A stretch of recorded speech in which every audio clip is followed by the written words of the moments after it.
नमस्कार, मी प्रसन्न जोशी. आपण पाहताय झिरो आवर एबीपी माझावर. एखादं प्रकरण एखाद्या पक्षाला किती महागात पडू शकतं, तर ते इतकं महागात पडू शकतं की त्या पक्षाला फंक्शनिंग करायला, त्या पक्षाचं दैनंदिन कामकाज करायला अडचणी तयार होऊ शकतात. इतक्या प्रमाणात ते प्रकरण अवघड ठरू शकतं, जसं की नॅशनल हेराल्ड प्रकरण काँग्रेसला ठरू शकतं. हे प्रकरण सुरू झालेलं आहे. वस्तुतः तो पेपर सुरू झाला स्वातंत्र्याच्या सुमारास, स्वातंत्र्य जेव्हा मिळालं त्या सुमारास तो सुरू झाला आणि त्यानंतर 2008 साली अनेक कारणांमुळे तो पेपर बंद झाला. आणखी 2 पेपर सुद्धा पब्लिकेशन्स होती जी मूळ कंपनी होती आणि त्यानंतर आणखी एक कंपनी स्थापन केली जाते. त्या कंपनीद्वारे ही जुनी कंपनी ताब्यात घेण्यात येते. दोन्ही कंपनी या नॉन फॉर प्रॉफिट आहेत, प्रॉफिटसाठीच्या नाही आहेत. दोन्ही कंपन्यांच्या प्रमुखपदी गांधी घराण्यातल्या व्यक्ती, प्रामुख्याने सोनिया गांधी, राहुल गांधी वगैरे मंडळी राहिलेली आहेत किंवा होती. आणि त्यानंतर सुब्रमण्यम स्वामी असा आरोप करतात की जी जुनी कंपनी होती तिच्यावरती 90 कोटीचं कर्ज होतं आणि ते 90 कोटीचं कर्ज फेडून नवीन कंपनीने ही जुनी कंपनी ताब्यात घेतली. तिच्या 2000 कोटी, सुमारे 2000 कोटींच्या संपत्ती सकट. आणि म्हणून हा सगळा घोटाळा आहे, मनी लॉन्ड्रिंग आहे. पर्यायानं काँग्रेसने घोटाळा केलाय, पर्यायानं गांधींनी घोटाळा केला, पर्यायानं सोनिया गांधी, राहुल गांधींना जेलमध्ये टाका. आणि हे प्रकरण आता ईडी पर्यंत गेलं. ईडीने आधी पण याच्यामध्ये समन्स वगैरे बजावले गेलेले आहेत आणि आता तर ईडीकडून ही प्रक्रिया सगळी PMLA कोर्टापर्यंत पण गेलेली आहे आणि 25 तारखेला त्याची सुनावणी होणार आहे. आणि जर का त्या बाबतीत कोर्टाने निर्णय घेतला तर गांधींना, दोघांना, सोनिया गांधी आणि राहुल गांधींना कोर्टासमोर हजरी राहावं लागू शकतं आणि कदाचित आणखी काही गंभीर कार्यवाहींना सुद्धा तोंड द्यावं लागू शकतं. हाच आपला आजचा विषय आहे. आणि काँग्रेसने दावा केलेला आहे की भाजपनं या अशा प्रकरणाद्वारे काँग्रेसला पूर्ण धाराशायी करायचं ठरवलेलं आहे. कारण जी संपत्ती सगळी त्या पेपरच्या ताब्यातली आहे ती शेवटी कोणाची, ती काँग्रेस पक्षाची आहे. आणि ही जी देशभर विखुरलेली संपत्ती आहे, स्थिर चल अचल संपत्ती असेल, कार्यालय असतील, ती जर का ईडीने ताब्यात घेतली तर मग काँग्रेस तिकडचं फंक्शनिंग कुठून करणार? कारण ही जी कार्यालय ती अशी वेगळी कार्यालय नाहीत. तिथेच पक्षाचं ऑफिस आहे, तिथेच कुठलं तरी केंद्र आहे, ट्रेनिंग आहे, बाकीच्या गोष्टी सगळ्या चाललेल्या आहेत. आणि हा सगळा प्रकार काँग्रेसची अडचण करण्यासाठी भाजप करते. पर्यायानं लोकशाहीचा खून झालेला आहे असं कपिल सिब्बल, जे आता काँग्रेससोबत नाही आहेत पण तरी सुद्धा त्यांनी सुद्धा ही बाजू मांडलेली आहे. पी चिदंबरम यांनी मांडलेली. हाच विषय आज आपण घेतलेला आहे. यावर बोलण्यासाठी आज आपल्यासोबत पृथ्वीराज चव्हाण असणार आहेत. काँग्रेसचे ज्येष्ठ नेते, माजी मुख्यमंत्री आणि PMO कार्यालयाचे सुद्धा मंत्री राहिले होते. त्यांच्याकडे जाण्यापूर्वी एकदा प्रश्न बघूया आपण, जो प्रेक्षकांसाठी आपला दरवेळी असतो, आणि तो झाल्यानंतर आपण आपल्या पाहुण्यांकडे जाऊया. आपला प्रश्न बघूया आजचा, माझाचा आजचा प्रश्न. नॅशनल हेराल्ड केसमध्ये सोनिया आणि राहुल गांधींना आरोपी करण्यामागे राजकीय द्वेषाची भावना, काँग्रेसच्या आरोपाशी आपण सहमत आहात का? हा प्रश्न आपल्यासाठी आहे. या प्रश्नाचं उत्तर आपण देऊ शकता आमच्या सोशल मीडिया हँडल्सवर जाऊन, X, Facebook, YouTube आणि Instagramवर जाऊन तुम्ही या प्रश्नाचं उत्तर द्याल आणि ते आम्ही कार्यक्रमाच्या शेवटी दाखवू. पुन्हा एकदा कार्यक्रमात स्वागत करून आपण थेट जाणार आहोत गेस्ट सेंटरला, जिथे आपल्यासोबत मान्यवर आहेत. मी पहिल्यांदा ओळख करून देतो, ज्यापैकी पृथ्वीराज चव्हाण यांच्याशी मी पहिली काही मिनिटं, जवळपास 10 ते 15 मिनिटं सलग बोलणार आहे हे सगळा विषय समजून घेण्यासाठी. आणि त्यानंतर आपल्या जे बाकीचे मान्यवर पाहुणे आहेत त्यांच्याकडे आपण जाणार आहोत. आपल्यासोबत आहेत पृथ्वीराज चव्हाण, सचिन सावंत, काँग्रेसचे प्रवक्ते, मुख्य प्रवक्ते. आपल्यासोबत आहेत विश्वास पाठक, भाजपचे नेते आणि प्रवक्ते. त्याचप्रमाणे अनिल गलगली, ज्यांनी या प्रकरणी मुख्यमंत्री देवेंद्र फडणवीसांकडे तक्रार केलेली की या बाबतीत कार्यवाही करण्यात यावी. मी सुरुवातीला जसं आधीच म्हणालेलो आहे, मी फक्त पृथ्वीराज चव्हाण यांच्याशी बोलणार आहे. पृथ्वीराज चव्हाणजी, आपलं स्वागत आहे झिरो आवरमध्ये. माझे पहिला प्रश्न मी क्लब करून विचारतोय. एक तर हे प्रकरण गेल्या काही काळापासून लावून धरलं जातं आहे आणि त्यातला प्रमुख आरोप जो सुब्रमण्यम स्वामींपासून सुरू झालेला आहे तो आहे मनी लॉन्ड्रिंग आणि अतिशय कमी किमतीचं जे काही कर्ज होतं 90 कोटीचं, त्या बदल्यात काय 1000 कोटीची संपत्ती ताब्यात घेण्याचा प्रयत्न. तर तुम्ही या सगळ्या प्रकरणाकडे कसं पाहताय? काँग्रेसची बाजू काय सांगाल आपण? हॅलो पृथ्वीराज चव्हाणजी, माझा आवाज पोहोचतोय आपल्यापर्यंत? पृथ्वीराज चव्हाण यांच्याशी आपला संपर्क होत नाही. आपण सुरू होताच आपण त्यांच्याकडे पुन्हा एकदा जाऊ. दरम्यान मी आता सुरुवात होण्यापूर्वी, त्यांच्याकडे जाण्यापूर्वी आपल्यासोबत विश्वास पाठक सुद्धा आहेत. विश्वास पाठकजी, या प्रकरणातला असा कोणता प्रमुख मुद्दा आहे की ज्यासाठी भाजप या इतकी, म्हणजे ईडीकडनं कार्यवाही होते, प्रामुख्यानं केंद्र सरकारकडून या कार्यवाही होत आहेत, तर कोणता प्रमुख मुद्दा तुम्ही बघताय जो काँग्रेसच्या विरोधात जातोय? विश्वास पाठकजी. मला थोडं सलग बोलू द्या, तर विषय लोकांपर्यंत व्यवस्थित जाईल. बोला. 1937 मध्ये नॅशनल हेराल्ड हे वर्तमानपत्र स्थापन करण्यासाठी असोसिएटेड जर्नल लिमिटेड या कंपनीची स्थापना झाली. 5000पेक्षा जास्त स्वातंत्र्य सैनिकांनी त्याच्यामध्ये छोटी छोटी रक्कम देऊन कंपनी उभारली. ती अतिशय जनतेची अशी कंपनी होती. या कंपनीला नंतर एक प्रकारे काँग्रेसनं टेक ओव्हर केलं. आपले जवाहरलाल नेहरू आणि सरदार वल्लभभाई पटेल यांच्यामधला जर तुम्ही पत्रव्यवहार बघितला तर सरदार पटेलांनी यांना लागोपाठ 2-3 दिवस पत्र लिहून सांगितलं की तुम्ही ज्या प्रकारे सरकारी पैशांचा किंवा सरकारी डोनेशन, सरकारी जाहिराती याच्यातनं AGLला तुम्ही ज्या प्रकारे बेनिफिट पोहोचवता हे चुकीचं आहे. त्याच्यावर हाय हँडेडनेस जो काँग्रेसचा एक मूळ गाभा आहे, हाय हँडेडनेस ते चालतंच, तसं काही होत नाही, अशा टाईपचा त्यांनी पत्रामध्ये उत्तर दिलेलं आहे. आणि हे जे चंद्रभान गुप्ता म्हणून आहेत त्यांच्या आत्मचरित्रामध्ये हे सगळं दिलेलं आहे. आता अशा स्थितीमध्ये हे AGLच्या माध्यमातून नॅशनल हेरॉल्ड हे बनत होतं. नॅशनल हेरॉल्डकडे नंतर मग मुंबई असो, दिल्ली असो, भोपाळ असो, लखनौ असो, इथं मोठ्या मोठ्या इमारती तयार झाल्या. त्याची प्रॉपर्टीची किंमत 2000च्या वर आहे, 2000 कोटीच्या वर आहे असं म्हणतात. आता ही प्रॉपर्टी एक प्रकारे गांधी कुटुंबाने कशी बळकवली तर 2008मध्ये जेव्हा नॅशनल हेरॉल्ड खरं तर बंद पडलं, 2010मध्ये त्यांनी यंग इंडिया नावाची कंपनी स्थापन केली आणि त्याला गोंडस रूप दिलं. आणि मी तुम्हाला हे मुद्दाम सांगू इच्छितो कारण पृथ्वीराज चव्हाण साहेब याच्यावरच बुद्धिभेद करते लोकांचा. AGL आपली यंग इंडिया जी कंपनी स्थापन केली ही सेक्शन 25 पूर्वीचा जो आता सेक्शन 8 आहे, बरं, नॉट फॉर प्रॉफिट अशी कंपनी स्थापन केली. नॉट फॉर कंपनी ही जेव्हा स्थापन केली जाते तेव्हा त्याचा उद्देश तोच असायला पाहिजे. मात्र यांचा उद्देश पहिल्याच दिवसापासून यंग इंडिया कंपनी बळकवायची, बरं, असा तो उद्देश होता. 2000 कोटीची प्रॉपर्टी बळकवायची असा उद्देश होता. या यंग इंडियामध्ये 38 म्हणजे 76% मोर दॅन 2/3 मेजॉरिटी ही गांधीजींकडे म्हणजे राहुल गांधी आणि सोनिया गांधींकडे आहे. आता जेव्हा या जनरल AGLकडे 90 कोटीची आवश्यकता असताना काँग्रेसनी पण दुसरी चूक काय केली, काँग्रेसने आपल्या फंडातनं एका कॉर्पोरेटमध्ये कंपनीमध्ये पैसे गुंतवले. बरं, आजपर्यंत असं कधीच झालं नव्हतं. हा परत हाय हँडेडनेस काँग्रेसचा. 90 कोटी त्यांनी त्यांना पैसे दिले. नंतर 90 कोटी नंतर कोणत्या कायद्याखाली त्यांनी ते पैसे पूर्ण राईट ऑफ केले आणि फक्त 50 लाख रुपये पेबल दाखवले. आणि मग या 50 लाखामध्ये त्यांनी यंग इंडिया कंपनी स्थापन केली. आज ती जरी नॉट फॉर प्रॉफिट जरी असली तरी यांचा मूळ उद्देश असा होता की 2000 कोटीची प्रॉपर्टी बळकवायची. खरं तर AGL ही कंपनी नॅशनल हेरॉल्ड चालवण्यासाठी केली होती. का नाही हे नॅशनल हेरॉल्ड चालू शकले? यांचे एक माजी खासदार एक मोठं वर्तमानपत्र इकडे चालवत होत आहे. मग काँग्रेसला हे काय नाही जमलं, नॅशनल हेरॉल्ड का नाही बंद काढलं? कारण मुळामध्ये यांना नॅशनल हेरॉल्ड चालवण्यामध्ये इंटरेस्टच नव्हता. यांना 2,000, 5,000 कोटीचे प्रॉपर्टी हडप करायची हा आमचा आरोप आहे. बरं, मी विश्वास पाठकजी हा प्रश्न खरं तर आपल्या बोलण्यामध्ये नंतर आला असता, पण आता तुम्ही आता मांडलाय म्हणून मी तुमच्याकडे हा प्रश्न घेतो. तुम्ही मांडलेला आहे. सचिन सावंत आपल्यासोबत आहेत. सचिनजी, हे जे प्रमुख 3 आरोप आहेत, एका प्रॉफिट मोटिव्ह असलेल्या व्यवहारामध्ये काँग्रेस पक्षाचा निधी जाणं, त्या कंपनीमध्ये सर्वाधिक शेअर हे राहुल गांधी, सोनिया गांधींचे असणं, आणि जी कंपनीचं कर्ज फेडलंय ते कर्ज फेडून त्या कंपनीची प्रचंड मोठी संपत्ती या नवीन कंपनी अंतर्गत येणं, या प्रमुख 3 मुद्द्यांनी तुमच्यावर आरोप होत आहे. तुमचं काय म्हणणं आहे? काय झालंय म्हणजे भारतीय जनता पक्षाने आता तारतम्य देखील सोडलेला आहे. म्हणजे राजकीय द्वेषापोटी इतक्या खालच्या स्तरावरती ते जात आहेत आणि इतकं राजकारण करतात की विरोधकांना टार्गेट करण्याकरता कुठल्याही स्तरावरती जाऊ शकतात हे आता दिसून आले. गेल्या 10 वर्षामध्ये हेच त्यांनी केलेलं आहे.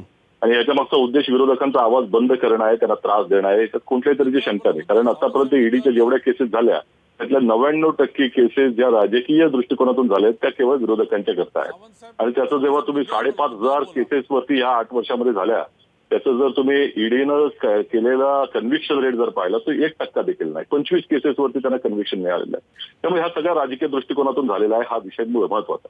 आता हे जे काही सांगितलं यांनी दिव्य ज्ञान दिलं त्याच्यामध्ये पहिली गोष्ट अशी की या मनी लॉन्ड्रिंगच्या केसमध्ये मनी कुठं आहे याचं उत्तर आजही आजतागायत ईडीला देता आलेलं नाही.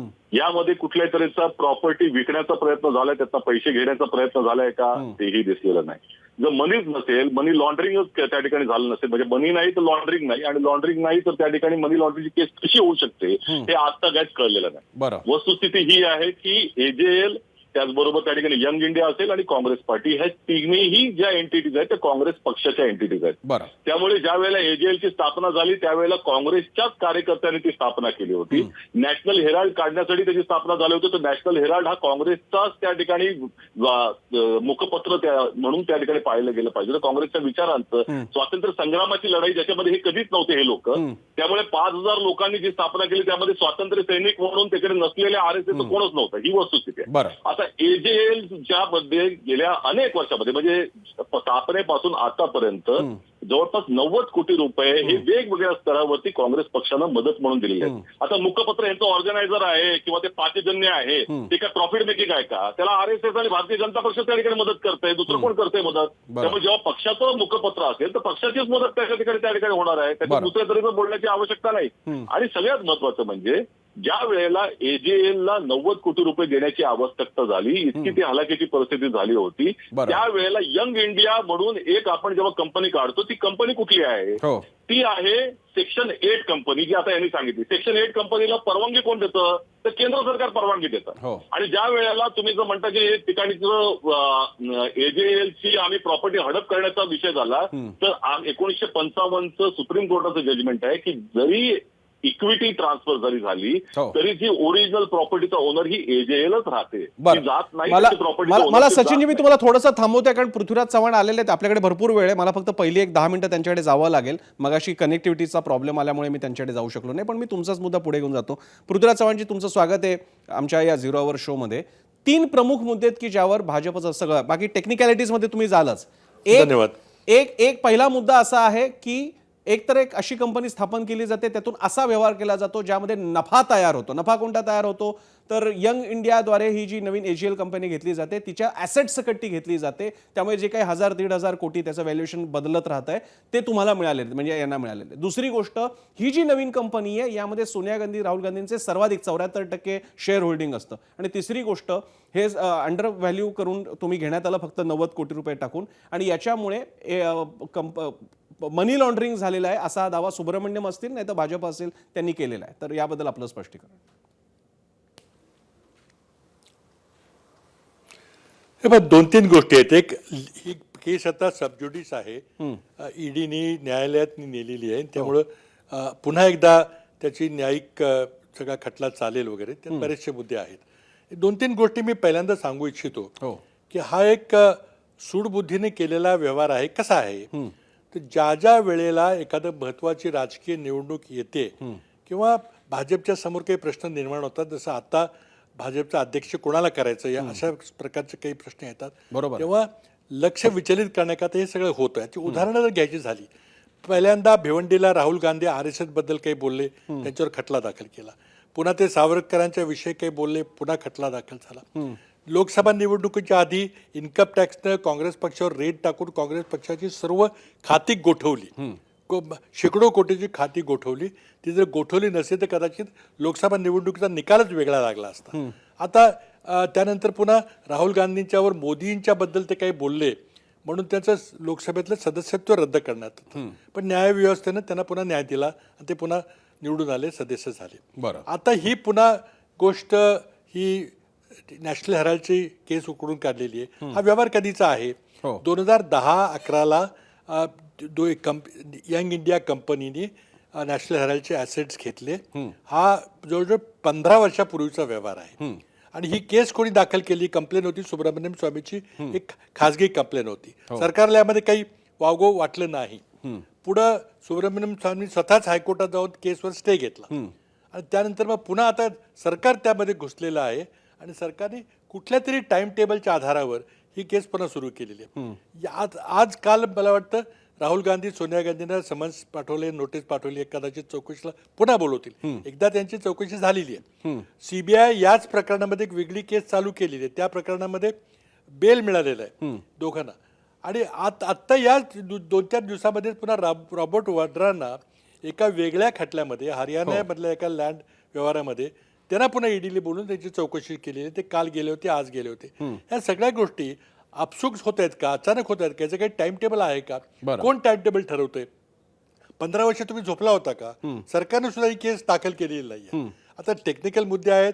सचिनजींनी काय आपल्याला सांगितलं, कोर्टापुढे हा मामला जाईल, कोर्ट आमचे वकील तिथं आपली बाजू मांडतील, पण हा एक पॉलिटिकल व्हेंडेटाचा प्रयत्न आहे. हे काँग्रेस पार्टीला हॅरॅसमेंट करायचा प्रयत्न आहे. कुठेतरी भाजपला अडचणी निर्माण झाल्या असताना लक्ष विचलित करण्याचा प्रकार आहे. 15 वर्ष तुम्ही काही गप्प बसता, काही करत नाही आणि अचानक काहीतरी तुम्हाला टाइम टेबल सुचतं, तुम्ही एकदम एका बाजूला रॉबर्ट वाड्रा, एका बाजूला ही पुन्हा केस उकरून काढता. म्हणजे मला एक सांगायचं की कुठेतरी भाजपच्या समोर अडचणी आल्या किंवा एखादी महत्वाची बिहारसारखी निवडणूक समोर आली की त्याकडे काँग्रेस पक्षाच्या नेतृत्वाला बदनाम करण्याचे प्रयत्न आहेत. बरं. आता लिगल मुद्दा जो आहे त्याचे लिगली त्याचं उत्तर दिलं जाईल, कोर्टात खटला चालेल वगैरे, पण मला टाइम टेबलच्या बद्दल मला बोलायचं की हे फक्त हॅरेसमेंटचा प्रकार आहे, बरं. पॉलिटिकल व्हेंडेटाचा प्रकार आहे. कुठेतरी अडचणी निर्माण झाल्या की काँग्रेस पक्षाच्या नेतृत्वाला बदनाम करायचा प्रयत्न आहे, हे अगदी स्पष्ट आहे. बरं. चव्हाण साहेब, याच्यामध्ये दोन मुद्दे आपल्या बोलण्यातला आहे. त्यातला एक मुद्दा हा भावनेचा आहे की 15 वर्ष भाजप काय करत होता, पण हा मुद्दा न्यायालयात टिकणार नाही, कारण कोणत्याही केससाठी असा रेट्रोस्पेक्टिव्हली पूर्वलक्षी प्रभावाने किती काळ जुनी केस होती आणि मग ती तेव्हा का दाखल झाली, हा मुद्दा उभा राहू शकत नाही. पण हा राजकीय दृष्ट्या उभा राहू शकतो, भावनिकदृष्ट्या उभा राहू शकतो. त्यामुळे हा मुद्द्याला आपण मान्य आहे, मान्य म्हणजे मी तुमच्या भावनांचा आदर करतो, पण तेवढंच करू मी शकतो. राजकीयच मुद्दा मांडला. दुसरा मुद्दा आहे तो हा की यामध्ये जी मूळची कंपनी होती, ठीक आहे, हरकत नाही. असोसिएटेड जर्नल कंपनी होती, असोसिएटेड जर्नल लिमिटेड AJL, तिचे शेअर होल्डर्स, त्यांची संख्या च्या तुलनेत यंग इंडिया जेव्हा स्थापन होते त्यावेळी मेजॉरिटी शेअर होल्डिंग फक्त सोनिया गांधी आणि राहुल गांधींचे आणि बाकीचे मायनॉरिटी शेअर होल्डर्स आहेत. यात ही तफावत आणि मग नंतर ही आधी जुनी कंपनी या कंपनीने टेक ओव्हर करणं असेल, त्यासाठी 50 लाख रुपये देणं असेल, याच्यामध्ये कुठे संदिग्धता तयार होते का की ज्यामुळे सुब्रमण्यम स्वामींनी बोट ठेवलंय? चव्हाणजी, मुळातच आपण लक्षात घ्या की 1937 साली स्वातंत्र्य लढ्यामध्ये काँग्रेसच्या नेतृत्वानं एक आपलं मुखपत्र असावं ब्रिटिशांच्या विरुद्ध लढण्याकरता, स्वातंत्र्य लढ्याला जोर देण्याकरता. म्हणून कुणी होतं? पंडित जवाहरलाल नेहरू, वल्लभभाई पटेल, पुरुषोत्तम टंडन, किडवाई, अशी अनेक दिग्गज माणसं त्यामध्ये होते. त्यांनी हे सुरुवात केली. की नफ्याकरता केलेली कंपनी नाही आहे ही. कंपनी चालली, त्यामध्ये उर्दू पेपर आहे, हिंदी पेपर आहे, इंग्रजी नॅशनल हेराल्ड आहे. पण जेव्हा स्वातंत्र्य मिळाल्यानंतर हे जेव्हा कंपनी चालत होती तेव्हा हे काही प्रॉफिटेबल कंपनी नव्हती, म्हणून पूर्णपणे तोट्यात जायला लागली. तिथल्या कर्मचाऱ्यांचे पगार देणं देखील अवघड झालं.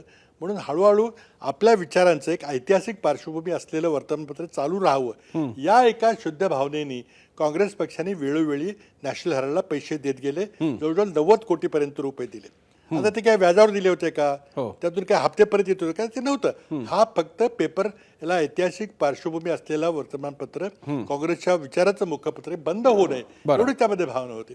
आता हे मुळातच हे प्रॉफिटेबल व्हेंचर नाहीये आणि त्यामुळे ते 90 कोटी काही परत करता आले नाहीत. आता हे बंद झालं, सगळी लिलाव झाला, विक्री झाली, ते सगळं बुडून जाईल या एका भावनेने हा पुढच्या सगळ्या कारवाया 2010 गेल्या. काही लिगल सल्ला मिळाला असेल, काही चार्टर्ड अकाउंटंटनी सल्ला दिला असेल वगैरे, त्यामध्ये ही कंपनी सुरू झाली आणि त्यांनी त्या 90 कोटीच्या बदले त्याचे शेअरमध्ये रूपांतर करून काँग्रेसच्याच विचारांच्या, आता बाकी तर कोण घेणार नाही, टाटा बिर्ला, अंबानी, अडाणी काही घेणार नाहीत, काही यात नफा काही नाहीये, हे फक्त वैचारिक मुखपत्र आहे. म्हणून काँग्रेसच्या विचाराच्या लोकांनी त्यामध्ये काही पैशाची गुंतवणूक करून हा व्यवहार केलेला आहे.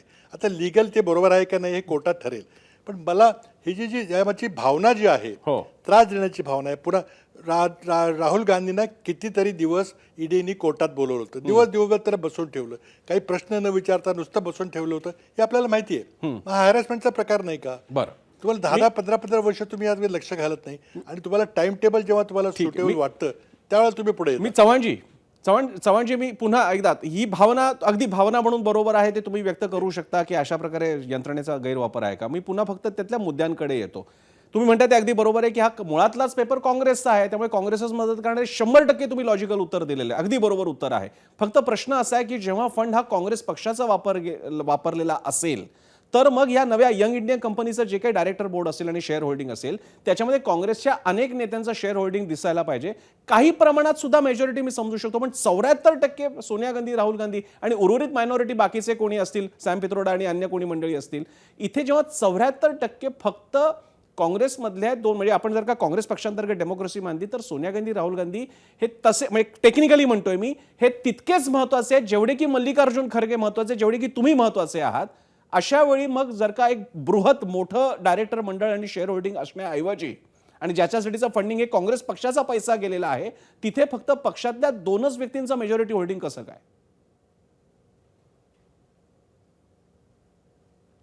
प्रॉब्लेम असा आहे की मुळातच ही यंग इंडिया नावाची कंपनी ती not for profit section 8 company आहे. त्यातून एक नव्या पैशाचा नफा, प्रॉफिट, पगार वगैरे काही कोणाला मिळणार नाहीये. उद्देश फक्त एवढा होता की हे एक ऐतिहासिक मुखपत्र आहे, बरं. एक काँग्रेसचा विचार सादर करणारं मुख, ते बंद पडू नये ही भावना होती. आता त्यावेळेला जो लिगल सल्ला मिळाला असेल की ह्या भागात आपण करू शकतो. आता जेव्हा कंपनी तोट्यात येते तेव्हा ओनरशिप ट्रान्सफर करणं, शेअर ट्रान्सफर करणं हे होत असतं. बरं. यात काही इलिगल काही नाहीये. हो. मला वाटतं हे सगळे मुद्दे कोर्टात चर्चेले जातील. आपण इथं चर्चा करण्यापेक्षा मला फक्त अगदी. मुद्दा जो पुन्हा मी त्याकडे येतो की ही हॅरॅसमेंटचा प्रकार आहे. ईडीचा मगाशी सचिनजींनी सांगितलं की 99% केसेस फक्त विरोधी पक्षाच्या नेत्यांच्या विरुद्ध होतात. त्यातला एकाही खटल्याचा अंतिम निर्णय लागत नाही. लोकांना 2-2 वर्ष तुरुंगात ठेवलं जातं आणि हॅरॅसमेंट करून त्यांना पक्षांतर करायला लावतं. पक्षांतर करून त्यांना मोठी पदं मिळतात. कितीतरी महाराष्ट्रात आपल्यासमोर उदाहरणं आहेत. बरं. हे काही लोकशाहीचं लक्षण आहे का? अर्थात आणि त्यामुळे मला वाटतं की याला पॉलिटिकली आम्ही काँग्रेस पार्टीला पॉलिटिकल उत्तर देईलच. हो. आज मुंबईमध्ये तिथं प्रदर्शनं झाली, आंदोलनं झाली, तिथं काही हे झालं, करणारच ना. तुम्ही फेअर मार्गानं तुम्ही निवडणूक लढायला तयार नाही. बरं. महाराष्ट्रात काय घडलं त्याची चर्चा अजून चालू आहे. ये न केन प्रकारे सत्ता टिकवायची आणि जरा कुठेतरी दूर अडचण दिसली, बरं. बिहारचं इलेक्शन आहे किंवा अशा काहीतरी भानगडी सुरू करायच्या. माझा प्रश्न असा आहे की ईडीला स्वातंत्र्य आहे का? ईडीच्या अधिकाऱ्यांना जर 15 वर्ष झोपले होते इतक्या महत्वाच्या खटल्यामध्ये, त्यांना तुम्ही हाकलून का देत नाही? अमित शहा किंवा नरेंद्र मोदी तर काय विचारत नाही? तुम्ही चौकशी करणारे एजन्सी आहात की? ही सगळी पॉलिटिकली मोटिवेटेड राजकीय विरोधकांच्या विरुद्ध वापरण्याकरता एजन्सीचा गैरवापर होतो, आता स्पष्ट झालेला आहे. चव्हाणजी, आपण सविस्तर वेळ दिला यासाठी आभार. आपण मगाशी कबूल केल्याप्रमाणे मी तुमचा तेवढाच वेळ घेतलेल्या उर्वरित पुढे चर्चा करण्यासाठी सचिन सावंत, विश्वास पाठक आणि बाकीची मंडळी आहेत, त्यामुळे मी आपले आभार मानतो. तुम्ही थांबलात तर आम्हाला हवेच आज चर्चेमध्ये. मी या निमित्तानं पुढे जातो. मला विश्वास पाठकांना हेच मुद्दे घेऊन विचारायचे आहेत. विश्वास पाठकजीकडे एक मुद्दा मला आपल्याला पण विचारायचा आहे, एक मुद्दा आपल्यालाही विचारायचा आहे. हा जो सगळा व्यवहार झालेला आहे त्याच्यामध्ये transfer of authority through new company एवढा एक टेक्निकल मुद्दा आहे. तुम्ही म्हणता ते बरोबर आहे. कर्ज फिटलं आणि नवीन कंपनीने जुनी कंपनी विकत घेतली आणि जुन्या कंपनीचे सगळे ॲसेट्स जे काही 1000-1500 कोटीचे ते नव्या कंपनीचे झालेले आहेत. अशा नव्या कंपनीची की जी नॉट फॉर प्रॉफिट आहे, एक, आणि दोन, ती जी कुठली संपत्ती आहे चल अचल, तिचा कोणताही व्यक्तिगत फायदा गांधींनी करून घेतल्याचं कोणतंच उदाहरण नाही आहे. मग तुमचा नेमका मुद्दा काय? याच्यामध्ये भ्रष्टाचार घडलाय कुठे?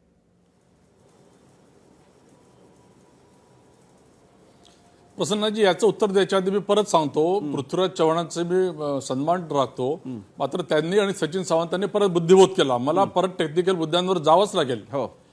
प्रकरण कसं आहे की हे 90 कोटी काँग्रेस पक्षाने एजेलला दिलेले आहे. काँग्रेस पक्षाने एजेलला दिलेले आहे. हो. नंतर त्यांनी ते राईट ऑफ केलेले आहे 90 कोटी. म्हणजे मनी लॉन्ड्रिंग, याला मनी लॉन्ड्रिंग म्हणतात. आणि काँग्रेसने जे पैसे दिलेले आहे एजेलला, खरं कोणतेही पक्ष पांचजन्य आणि यांनी ऑर्गनायझरच्या गोष्टी केल्या. भारतीय जनता पक्ष हे जे काही करतंय कायदेशीरच करतं. भारतीय जनता पक्ष की त्या कंपनीमध्ये शेअर्स घेत नाही, ही बेसिक गोष्ट आहे. आणि पृथ्वीराज चव्हाण साहेबांनी ज्या प्रकारे इतकं सोपं समजवण्याचा प्रयत्न केला की सीएने सल्ला दिला असेल. एवढा मोठा राष्ट्रीय पक्ष सीएच्या सल्ल्याने चालतो का? लहान लहान गोष्टी यांना एवढ्या कळत नाही का? त्यामुळे यांनी 90 कोटीचा गुफपच केलाय. दुसरं, तुम्ही अतिशय योग्य मुद्दा उचलताय आणि पृथ्वीराज चव्हाण साहेब त्याचं उत्तर देत नाही आहे. मुद्दा असा आहे की यांनी 76% मालकी स्वतःकडे ठेवलेली आहे. फक्त 50 लाखाच्या मोबदल्यामध्ये त्यांनी 2000 कोटीची मालकी घेतलेली आहे. मी परत सांगतो, section 8 company not for profit जो पाठकजी, मी त्यांना तो प्रश्न विचारला पण मला तुमच्याकडून सुद्धा उत्तर नाही मिळत आहे. ते 2000 कोटीची संपत्ती घेऊन नेमका त्याचा फायदा कोणी केला?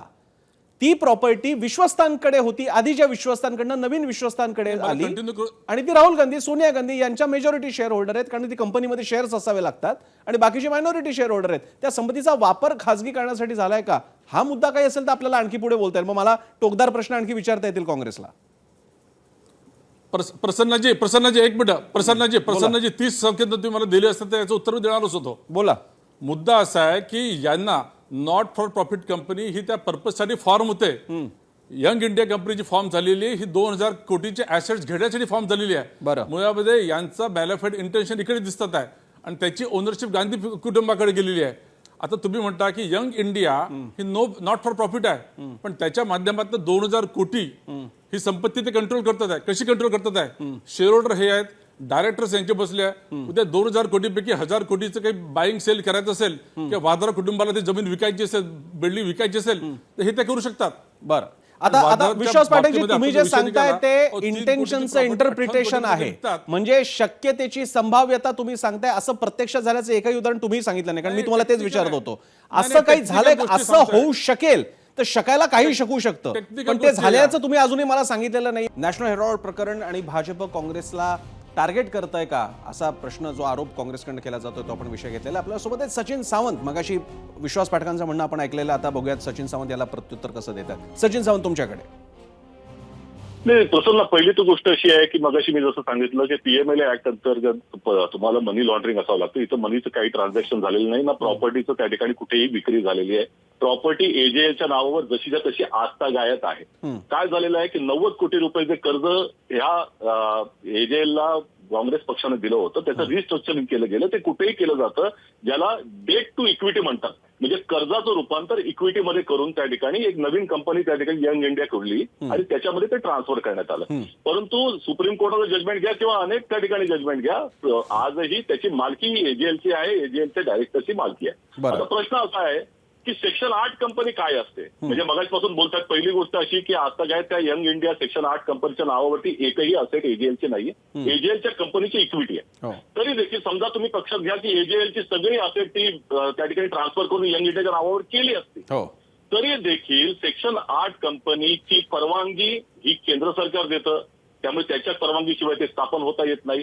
आणि समजा सेक्शन 8 कंपनी पुढे डिझॉल्व्ह करायची झाली तर ती समजा प्रॉपर्टी विकायची झाली. आता आम्ही आपण प्रॉपर्टी विकतोय, समजा गांधी परिवार विकतोय, 74% आहे ना आमच्याकडे, तर 74% घ्यायला पाहिजेत आपल्याला तेवढी त्या प्रॉपर्टीची, तर ती मिळत नाही.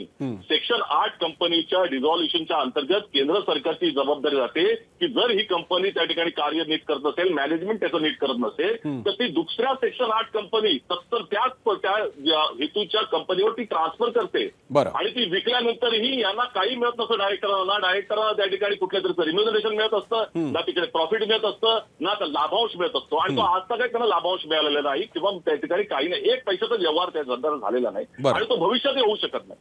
आता हे भविष्यात विकलं जाईल ह्यावरती ईडीची केस कशी काय स्थापन होऊ शकते? तिथे तुम्हाला प्रोसिजर ऑफ क्राईम दाखवावा लागतो. हो, मी तो मुद्दा मगाशी विचारला होता सचिनजी. मी आता या प्रकरणातला एक आपले आणखी पाहुणे आहेत, त्यांच्याकडे मी मगासपासून गेलो नाही, अनिल गलगली, ज्यांनी या कंपनीच्या मुंबईच्या कार्यालयाचा मिसअप्रोप्रिएशन, गैरवापर, चुकीच्या प्रकारे वापर होणं, या अर्थानं काही मुद्दे उपस्थित केले. मी अनिल गलगलींकडे जातो. अनिलजी, आता याच्यातला तुमचा काय मुद्दा, कारण तुम्ही मुख्यमंत्र्यांकडे मागणी केली आहे कारवाईची? नाही, खरं पाहिलं तर 13 सप्टेंबर 1983 रोजी तेव्हाचे मुख्यमंत्री अंतुलेजींनी ही जमीन एजेएलला दिली होती. त्यापूर्वी ती समाज कल्याण विभागाकडे होती. समाज कल्याण विभागाने तिथे मागासवर्गीय विद्यार्थ्यांसाठी जे हॉस्टेल नाही बांधलं, हा ठप्पा तेव्हाचे अरुण भाटिया, तेव्हा ते एक जिल्हाधिकारी होते, त्यांनी ठेवून ती जमीन एजेएलला देण्यात आली. पण एजेएलने 29 वर्ष त्या जमिनीवर कुठलंही बांधकाम केलं नाही. आणि महत्त्वाचं म्हणजे 2015 मध्ये या संपूर्ण गैरवापराबाबत, कारण हे जे इक्विटी शेअर्स त्याबद्दल मी बोलत नाहीत, जी मूळ जमीन त्यांना दिली होती त्याचं जे प्रयोजन होतं त्यावरती वर्तमानपत्राचे ऑफिस, त्यानंतर एक लायब्ररी आणि एक रिसर्च सेंटर जे पंडित जवाहरलाल नेहरू यांच्या नावावर त्यांनी प्रयोजित केलं होतं.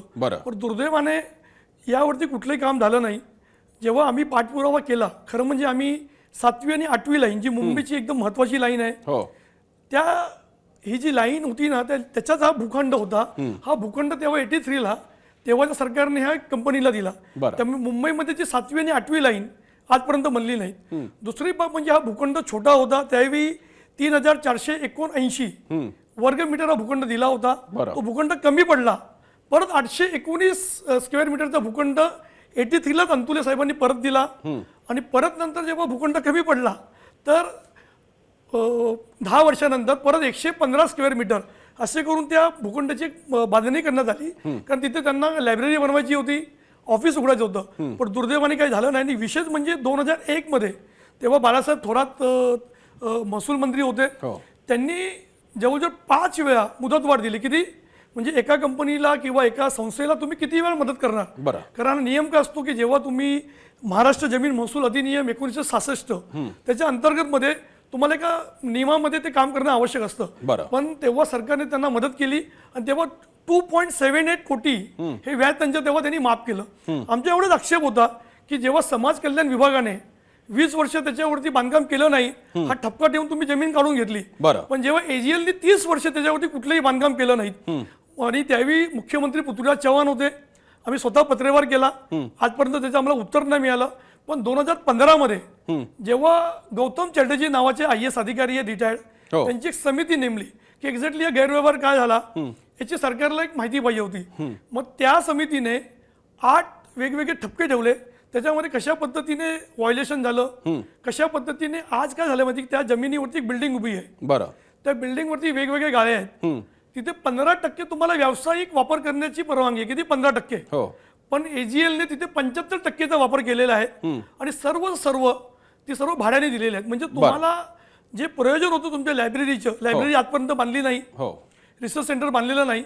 मी काही काँग्रेस आणि बीजेपीच्या काही माझ्या वादामध्ये मी नाही आहे, परंतु जेव्हा मुंबईमध्ये सामाजिक संस्थांना जेव्हा तुम्ही अशा प्रकारचे भूखंड देता, बरं. तेव्हा ते कशा पद्धतीने त्याचा वापर होणं आवश्यक आहे. त्याचं व्हायोलेशन झाल्यानंतर जेव्हा कंपनीचा रिपोर्ट तेव्हाचे मुख्यमंत्री देवेंद्र फडणवीस यांच्याकडे 2016 रोजी गेला, पण दुर्दैवाने त्या रिपोर्टवरती कारवाई झालेली नाही. तो रिपोर्ट आजपर्यंत सार्वजनिक करण्यात आलेला नाही. बरं. तर आमच्या सरकारकडे आपल्या माध्यमातून एवढीच मागणी आहे की तो रिपोर्ट एक्झॅक्टली काय आहे तो सर्वांसमोर यावा बरं. आणि काही या व्हायोलेशन निमित्तानं अनिल गलगरजी हाही मुद्दा उपस्थित झाला. आता आतापर्यंतचा मुद्दा हा 2 कंपन्या, एक कंपनीकडनं दुसरी कंपनी टेक ओव्हर करणं आणि त्यामध्ये असणारे कथित मिस ॲप्रोप्रिएशन्स किंवा गैरव्यवहार जो असा भाजपचा दावा आहे, आणि या कंपनीला किंवा मूळच्या कंपनीला जी जागा मुंबईत दिली होती तिचा वापर हा एक वेगळा मुद्दा या निमित्तानं समोर आला. पण मुद्दा महत्त्वाचा आहे, कोणी सरकारी वापराची दिलेली गेलेली जमीन, अशा जमिनी कोणाकोणाला जातात, मग ते आदर्शपासूनची अनेक प्रकरणं आहेत, त्या जमिनीवर नेमकं काय उभं राहतं, कोणाला उद्योगच्या उद्योगही दिले जातात किंवा जमिनीही दिल्या जातात, त्या बाबतीतला सगळा पहिले पाडे 55 सगळीकडे बघायला मिळतं. मी आता जातोय विश्वास पाठकांकडे मगाशा सचिन सावंतांच्या उत्तराला घेऊन, आणि तो मगाचाच प्रश्न होता. विश्वास पाठकजी, तुम्ही सांगताय त्याच्यामध्ये पॉसिबिलिटी आहे, इंटेन्शन आहे, जे तुम्ही म्हणताय ते बरोबर आहे. घडलंय काय नेमकं की ज्यामुळे हा सगळा खटला उभा राहिलाय किंवा तुम्ही उभा करू पाहताय?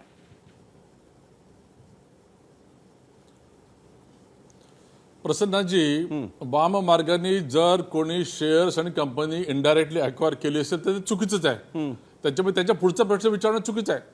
हे असं आहे की जसं एखाद्याने जर चाकू भोसकला मात्र तो इसम दगावला का?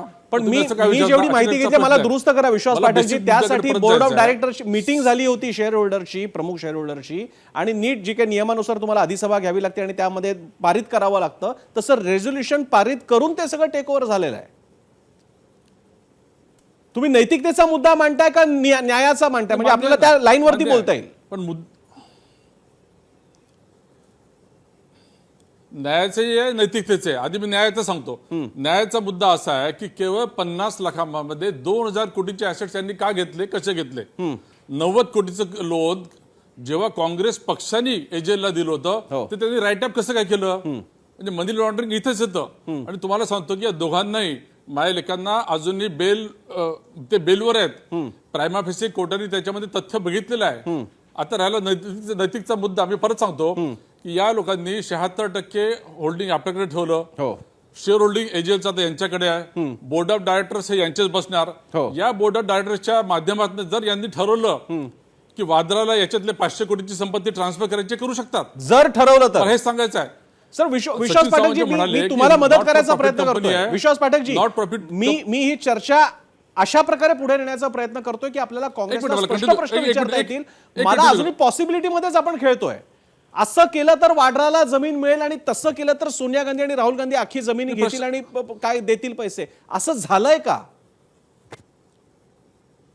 असं झालं असेल तर उदाहरण सांगा, आपण विचारू सचिन सावंतांना. झालंय ना, 90 कोटीचं झालेलंच आहे. बघा, 90 कोटीचा ढळढळ झालेला आहे.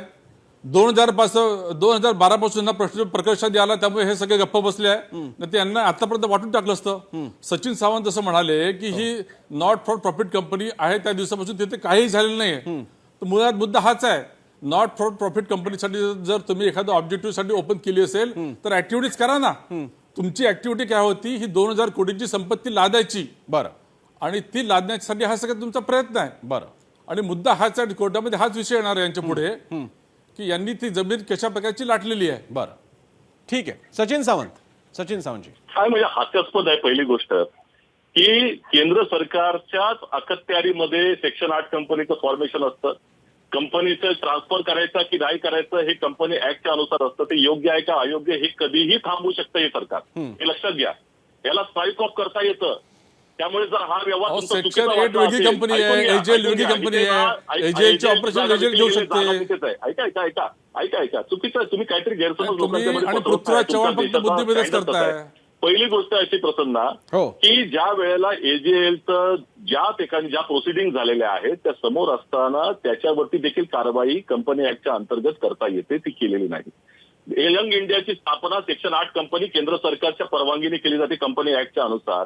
त्याची परवानगी त्याचं डिझॉल्युशन सगळं त्यांच्या अधिकारात असतं आणि जर तेव्हा डिझॉल्व जरी करायची झाली कंपनी तरी सरकारची परवानगी लागते, हे लक्षात घेतलं पाहिजे. त्यामुळे सरकारकडे आता एक तर एजीएलच्या नावावरची जागा ही यंग इंडियाच्या नावावर नाही आहे. हे तिन्ही कंपन्या तिन्ही ज्या एंटिटी त्या काँग्रेसच्याच आहेत. त्यामुळे काही वेगळ्या अंतर्गत कोणी तिथे आक्षेप घेतलाय, काँग्रेसच्या कोणत्या कार्यकर्त्याने घेतलाय किंवा त्या एजीएलच्या 5000 मेंबरनी घेतलेला आहे किंवा यंग इंडियाच्या डायरेक्टर्सने घेतलेला आहे, असं झालेलं नाही. आता पहिली दुसरी गोष्ट अशी की ही केस 2021ला तुम्ही त्या ठिकाणी पीएमएलए ऍक्ट अंतर्गत ही करता. सगळा पेपरवर व्यवहार आहे. जागा तिथे आहे. इथं जे झालेलं आहे ते पेपरवर झालेलं आहे, कंपनी ऍक्टच्या अंतर्गत झालंय. तुम्हाला एवढा काळ लागतो याची चौकशी करायला 2021 2025? मला आता हे मुद्दे परत झालेले त्यामुळे कारण हा मगाशी मुद्दा हा सचिनजी हा चव्हाणांनी पण 2 वर्षापूर्वी प्रसन्न राहुल गांधींची चौकशी झाली. आता त्यांनी 9 एप्रिलला शेवटच्या दिवशी चार्जशीट दाखल केलेली आहे. वस्तुस्थिती ही आहे की यांना माहिती आहे ना काही त्या ठिकाणी मिळणार नाही. रॉबर्ट वाड्रांची केस ही 2014 पासून त्या ठिकाणी बोंबा. ठीक आहे. मी आता फक्त आपल्या दोघांना विनंती करतो कारण तुमच्या दोघांचे मुद्दे मी पुरेसा वेळ दिलेला. आता शेवट मला अनिल गलगलींकडे करून द्या कारण एकच मुद्दा या अख्ख्या केसमध्ये ज्याच्यावरती बोट ठेवता येतं घडलेली गोष्ट म्हणून ती फक्त अनिल गलगलींची कथा आहे. बाकीचं सगळं तर्कावर चाललेलं आहे. 15 वर्ष उशीर का केला या लॉजिकला अर्थ नाही कारण कोर्ट आणि नियम तसे वागत नाहीत. आणि असं झालं असतं तर वाड्रांना जमीन दिली असती, सोनिया गांधी आणि राहुल गांधींनी जमीन विकली असती, ही पॉसिबिलिटी आहे. त्यामुळे मला आता काँग्रेस आणि भाजपपेक्षा ज्यांच्याकडे काहीतरी भक्कम जे घडलंय त्याबद्दल बोट ठेवतायत ते अनिल गलगली आता या जमिनीच्या बाबतीत सरकारने नेमकं काय करावं अशी अपेक्षा आहे आपली. नाही, आमची एवढीच मागणी आहे की जो सरकारकडे जो रिपोर्ट गेलेला आहे त्याच्यावरती कारवाई करावी नंबर 1. आणि समजा उद्या वाटलं एजीएल कोर्टामध्ये जाऊ शकतं, त्या चॅलेंज करू शकतं. बरं. खरं म्हणजे ही जमीन परत सरकारने घेणं आवश्यक होतं, परंतु आता त्याच्यावरती बिल्डिंग बांधलेली आहे. तर मी सरकारकडे 3 मागण्या केलेल्या आहेत की जो दंड माफ केलेला आहे आपण 3 कोटीचा तो व्याजासकट वसूल करावा नंबर 1. आणि त्याच्या जेव्हा त्याला कब्जे हक्काने जमीन दिली कारण ही पहिला लीजवरती जमीन होती काँग्रेस सरकारमध्ये तेव्हा कब्जे हक्काने दिली, तर ते कब्जे हक्काची संपूर्ण रक्कम व्याजासकट वसूल करावीत. आणि मूळ म्हणजे जिथे जे आरक्षण होतं सरकारी कर्मचाऱ्यांचे निवास आणि मागासवर्गीय विद्यार्थ्यांचं हॉस्टेल कमीत कमीत 1 माळा, कारण आता सर्व त्या बिल्डिंग मध्ये एकूणच त्याचा योग्य तो जो योग्यता असेल तो वापर व्हावा अशी आपली मागणी आहे. एक महत्वाची चर्चा या निमित्तानं झाली. फक्त यामध्ये आता भाजप कारण काँग्रेसकडे गमवण्यासारखं काहीच नाहीये. जर काय प्रकरणातून काही बाहेर नाही आलं तर मात्र काँग्रेस आणि त्यांचे सगळे म्हणजे सोनिया गांधी राहुल गांधी ही मंडळी मात्र अधिक मोठे ठरण्याचा प्रयत्न होईल. कारण या कायद्यातून काहीतरी बाहेर या केसमधून काहीतरी बाहेर आलं पाहिजे. ते काही नेमकं दिसत नाहीये, फक्त पॉसिबिलिटीवरती चाललेलं आहे. आता इथे एक होऊ शकतं त्या 2000 कोटीच्या मालमत्तेचा वापर झाला आहे का, ती कोणा खासगीकडे वर्ग करण्यात आली होती का, त्या संपत्तीच्या आधारावरती सोनिया गांधी राहुल गांधींनी काही आणखी व्यवहार केले होते का. तरचे हे सगळे मुद्दे आहेत आणि ते मुद्दे आले तर आपण इथे आणखी एक 0 आवरचा शो त्या निमित्तानं नक्की पुन्हा घेऊ. तुर्तास या सगळ्यांचे आभार. यांनी अतिशय महत्त्वाच्या विषयासाठी वेळ दिला याकरता. आणि आपली चर्चा मगाशी सुरू होती ती काँग्रेसच्या द्वारे ज्याची मालकी काँग्रेसकडे पक्षाकडे आहे त्या नॅशनल हेरॉल्डमधील कथित भ्रष्टाचार प्रकरण आणि भाजप टार्गेट करते का काँग्रेसला असा जो काँग्रेस आरोप आहे तो आपण विषय घेतला होता. त्या प्रश्नावरती माझा पोल सेंटरमध्ये तुमच्या प्रतिक्रिया काय आल्यात पाहूयात आपल्या या ग्राफिक्सद्वारे. प्रश्न होता नॅशनल हेरॉल्ड केसमध्ये सोनिया आणि राहुल गांधींना आरोपी करण्यामागे राजकीय द्वेषाची भावना, काँग्रेसच्या आरोपाशी तुम्ही सहमत आहात का. तर 15,000 मतं आली एकूण साधारणपणे आणि होय म्हणतात 59% आणि 41% म्हणतायत नाही. मात्र या पोल पुरता लोकांची भावना अशीच आहे की टार्गेट केलं जातं आहे. आता प्रत्यक्षात पुढे काय होतंय, 25 तारखेला सुनावणी आहे, त्यानंतर काय होणार, समज बजावला जाणार का, आपलं लक्ष असेल. तुर्तास आपण मात्र इथेच थांबणार आहोत. दररोज संध्याकाळी 7:56 0 ओव्हर चर्चा जनतेची एबीपी माझा. एबीपी माझा, उघडा डोळे बघा नीट.